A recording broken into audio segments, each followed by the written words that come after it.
On the Pfaff USB stick that comes with the Pfaff Creative 1.5 embroidery machine, there's a lot of things on it. So it is on the side of the machine, pushed in, and if it does not show, touch the little heart, and this will bring up the menu.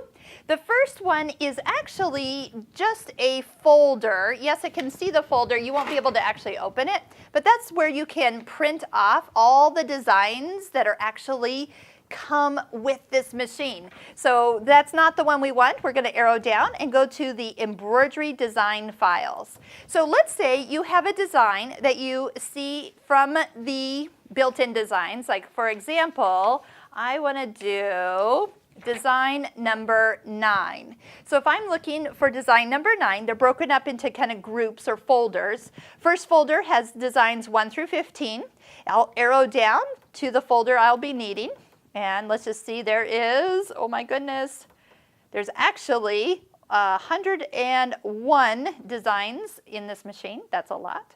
All right, so design number 9, if I arrow down, touch OK to select, then these are the designs. And so just arrow down till you get to number 9 and touch OK. So if you've saved any designs from your computer to the USB stick, you can make your own folders and call them what they are. So if you have a whole folder full of Christmas designs, then you start by putting Christmas folder or a folder named Christmas, and then inside there have the designs. Kind of keep them organized. It can be a while to keep pushing down, down, down, and that's why they had broken up those folders 1 through 15 and then 16 through the next amount. So to pick up a design, you definitely want to go in and find, this is the design showing.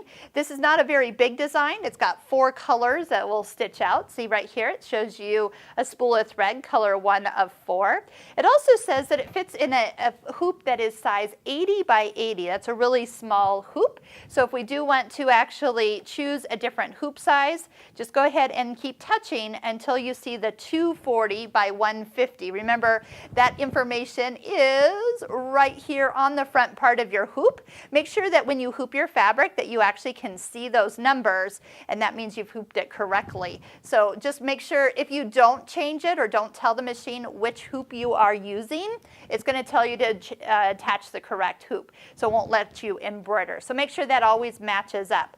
How many stitches total are in the design, and then like we said, how many colors. So super easy. And now I'm going to show you how you start to prepare this design. Right now it's going to stitch right in the middle, so how do we get into moving and sizing and all those different things that you need to know prior to stitching out a design.